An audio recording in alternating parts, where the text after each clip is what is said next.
aproveitando agora para falar sobre a economia local, a gente que vive no comércio, a gente conversa sempre com a Filófilo, com o Bó, e a gente sente algumas dificuldades. Eu pesquisando franquias nas quais a gente implantou em Juazeiro e Petrolina e demais empresas, eu percebo a resistência que elas têm, as grandes empresas, para vir para município que tem em média de 75 mil habitantes, que é o caso do Senhor do Bonfim. Eles sempre procuram cidades a mais de 100 mil habitantes para que possam estar investindo. É uma realidade hoje comercial que as grandes empresas já estão sufocando os grandes centros, como as capitais e centros maiores como Feira de Santana, até Petrolina, que é uma cidade bem próxima, e estão partindo para centros menores. E a minha preocupação quando eu sento com esses empresários é que eles me perguntam, é incrível, qual é a população do Senhor do Bonfim? E que eu falo, eles têm a resistência de estar implantando os negócios. Apesar de acreditar, de gostar do Senhor do Bonfim, acreditar muito no potencial da nossa cidade, a gente sente essa dificuldade. No meu ponto de vista, a gente teria que colocar Senhor do Bonfim para tentar aumentar a população para mais de 100 mil habitantes, para que a gente possa estar captando novos investidores e grandes empresas para estar investindo. Aí sim, acabaria aquele problema de funcionário sendo demitido, porque ia estar admitindo novos funcionários, fazendo novas contratações e aumentando e evoluindo a economia local. Aí eu pergunto ao deputado Carlos Brasileiro, no ponto de vista que o senhor tem, quais são os projetos, qual é o pensamento que o senhor tem e se há realmente essa possibilidade de a gente estar aumentando essa população bonfinense? Eu diria a você, Júnior, que tudo isso é engrenagem. Aliás, a sociedade é composta de vários segmentos, né? Ela é múltipla e é bom por isso, mas todas elas têm que estar numa mesma engrenagem.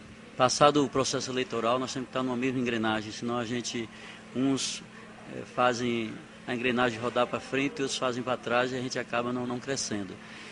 Eu vejo que começaria pelo Estado.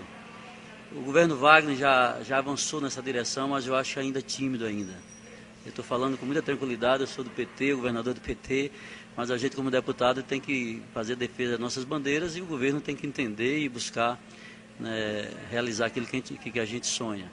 Então eu acho que o modelo que foi criado na Bahia, né, e cito com muita tranquilidade, acompanhado por Wagner, melhorado por Wagner, melhor dizendo, ainda em passos lentos, ele foi muito prejudicial para o que nós estamos vivendo hoje. Porque você vê que Pernambuco hoje, nesse termo de descentralização de investimento, ele está muito mais avançado que a Bahia. Então a Bahia criou um modelo que investiu muito no recôncavo. Depois foi para a conquista, para o centro-oeste. Agora o oeste ressurgindo por conta da soja.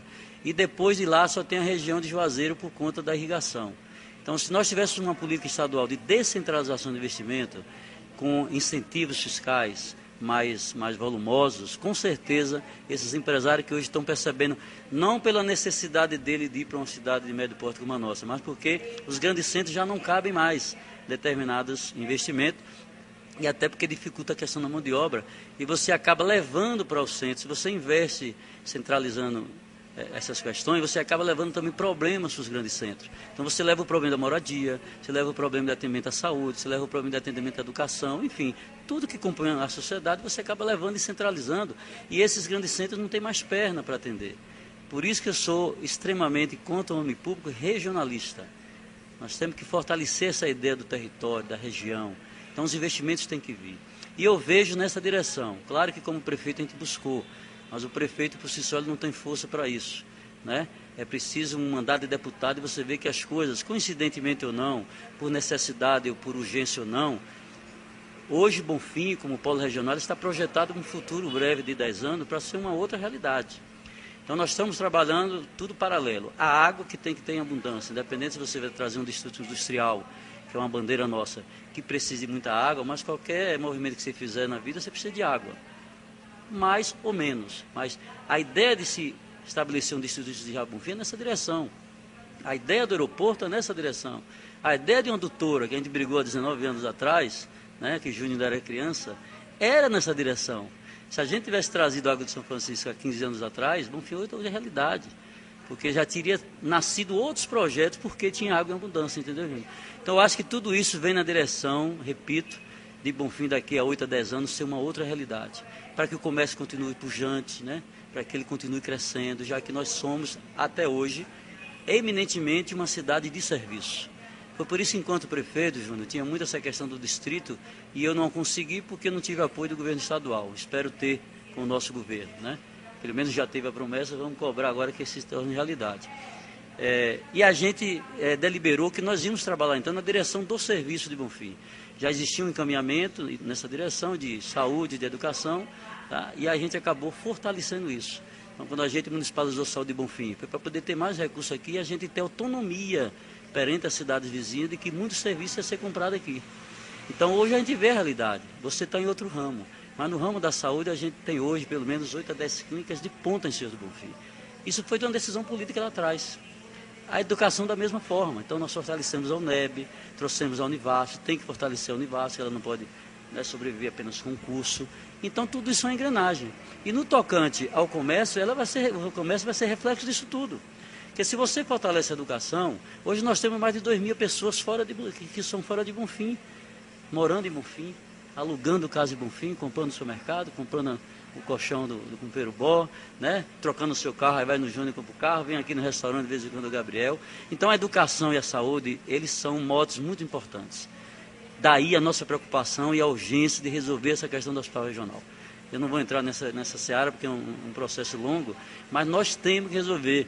E eu, como deputado, estou lá parceiro. Por isso que eu fui visitar o prefeito, colocando à disposição, porque parte da decisão depende da municipalidade.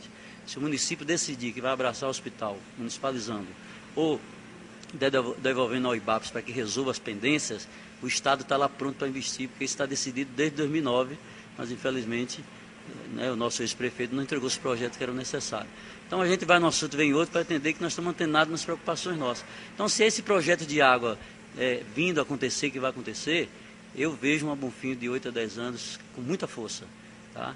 E essa força, é claro, uns vão iniciar a força, outros vão retomar. A pecuária com certeza vai retomar, porque os programas de abertura de poços, abertura de barragens pequenas ou coisa, vai voltar a acontecer, porque é uma maneira de se amenizar esse sofrimento, com uma água em abundância para possíveis instalações de indústrias aqui. Então, eu vejo que o nosso futuro é promissor e a gente tem que estar antenado nisso, com força política, né? Estar só deputado estadual não é suficiente, precisamos buscar força a nível federal. Se não formos nós que criarmos dentro da nossa região um deputado federal, né, que pode ser eu ou não ser eu, mas alguém que se preocupe diretamente com a nossa região, já é um outro passo dado. O deputado federal, ele tem na sua mão todos os anos 15 milhões de reais de emenda, onde ele bota onde ele quiser.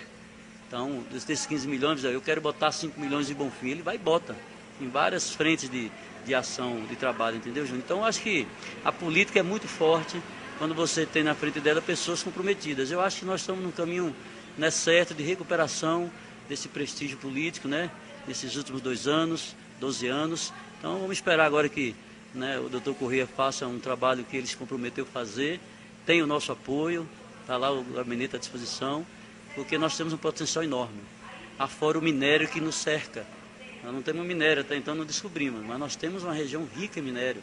Nós, de Senhor do Bonfim, da região de Bonfim até a região de Jacobina, nós produzimos 52% do minério da Bahia. Isso não é uma pouca coisa. Isso eu tenho colocado, já como deputado para o governo, de que nós merecemos mais. Se nós produzimos 52% do minério e tem uma riqueza imensa que entra nos cofres do Estado, nós temos que ter de volta mais recursos, mais investimento. Então, eu acho que nós estamos por aí. Nossa cidade vai crescer. Com a ajuda de vocês todos, dos comerciantes que sempre foram, né, depois da prefeitura, o maior gerador de emprego. Eu sei que estão sofrendo muito com a seca, é uma coisa que é da natureza. Agora, cabe a nós, nesse momento, refletir e construir as condições para que a gente não possa mais viver, mesmo com essa previsão de que daqui a 6 anos tenhamos uma seca muito forte, nós temos que daqui a 6 anos estar preparados para enfrentar ela, né, com menos sofrimento e que as pessoas não percam tanto. Para finalizar, gostaria de perguntar ao deputado Carlos Brasileiro, né, se ele está aberto, né, a receber projetos, né, tem a intenção de formar parcerias com o governo municipal, principalmente relacionado ao nosso centro comercial, se ele se encontra aberto a receber projetos e buscar, né, a concretização desses projetos, no que diz respeito principalmente ali aquelas 2 praças atrás dos Correios. Olha, Bom, vou falar você como entrevistador, mas também como presidente de uma entidade extremamente importante para a economia de Senhor do Bonfim. O ato de eu ter ido visitar o Correia não foi um mero cumprimento de missão como deputado. Eu fui lá colocar o nosso mandato à disposição para qualquer reivindicação dele, abrir portas que ele não possa abrir, né, já que o sistema, às vezes a gente fala muito, mas na prática não funciona como a gente gostaria que fosse. Mas o governo Wagner sempre colocou muito aberto e tem provado isso, e eu sou um dos caminhos a ser trilhado pelo prefeito se desejar. Sei que ele tem as lideranças que apoiam o seu projeto, sei que vão ter outras pessoas procurando ele, mas eu, como cidadão bonfinense eleito por essa terra, na maioria dos votos, eu tinha a obrigação de me colocar à disposição do prefeito e estarei à disposição dos comerciantes, de qualquer empresário que queira investir, de um projeto que eles têm na manga, que nunca teve a oportunidade de ir adiante. Então estamos lá à disposição, sem nenhuma retaliação, sem nenhum pensamento partidário. Eu sei que isso às vezes as pessoas é difícil de entender. Acho que já respondendo um pouco da pergunta também de Gabriel, mas vocês que estão nos assistindo podem ter certeza que no meu coração não tem sentimento de revanchismo, né? Eu queria até aproveitar esse momento, que eu sou muito verdadeiro com minhas coisas, que em determinado momento daquela campanha eu acabei saindo do meu eixo, por conta de algumas questões que eu acho que foram injustas comigo. Mas eu quero pedir desculpa de algum momento que eu tenha ferido alguém, mas dizer que eu estou para somar. Eu quero ser deputado de Bonfim, e não apenas dos 18 mil eleitores que me elegeram. Então estou à disposição, nosso gabinete agora de fato vai funcionar. Quero pedir desculpa também aos bonfinenses e a quem assistiu essa fita, por não ter nos 2 anos que passaram, ter tido o nosso mandato com muita eficiência, com muita presteza, porque fui deslocado para outro setor, para a secretaria, depois voltei para a Assembleia, mas fui convidado a ser prefeito, não queria, quer dizer, todos vocês me acompanharam, não queria não porque o povo de Bonfim não merece, claro que merece tudo que a gente puder, sacrifício que quiser, vai merecer sempre. Mas é porque eu pensei, quando ser deputado, estar em outro nível de poder justamente para ajudar Bonfim melhor. Mas por uma questão de projeto político, acabaram me convencendo de vir, mas aí o povo sabiamente tomou outra decisão e agora é hora da gente se somar, de fazer com que esses projetos, esses sonhos se realizem. Eu sou muito otimista, eu estou fora dessa classe dos pessimistas e saber de que tem coisas que você tem que planejar para acontecer daqui a 5, 10 anos. É assim que funciona. Os recursos do nosso estado são muito escassos e o nosso Brasil tem muito recurso hoje. Agora precisa de projetos consistentes, né, compatíveis com o resultado, né, custo-benefício para poder acontecer. Então estamos à disposição, pode contar conosco enquanto representando os empresários, para que possa solucionar. E essa problemática aí dos convênios da feira, a gente vai, a partir de agora, sendo provocado, buscar entender o porquê que isso não está acontecendo, né, se foi algum problema de projeto, se foi recurso que foi perdido, que se foi, a gente lamenta muito, né, que não se pode perder dinheiro. Eu mesmo como prefeito brigava para não devolver nenhum dinheiro. No dia que teve que devolver 26 mil de um convênio que a gente não conseguia executar no prazo, foi uma dor, para mim foi uma morte. Então não dá. Então a gente vai ver a situação do convênio, se foi atendido no tempo ou não. Então, se não tiver, você pede um aditivo de prazo, se possível até aditivo de recursos, enfim. Eu acho que eu espero ter contribuído com o trabalho de vocês e encerro parabenizando essa iniciativa, para que a gente possa estar democratizando as informações e democratizando as nossas demandas. Eu acho que o nosso povo ainda é muito carente de informação, porque às vezes na vida pública, aí eu me incluo, sou homem público e fui prefeito, às vezes a gente tenta mostrar para a sociedade só o que de bom existe, e a sociedade às vezes não tem os espaços para reclamar daquilo que não aconteceu.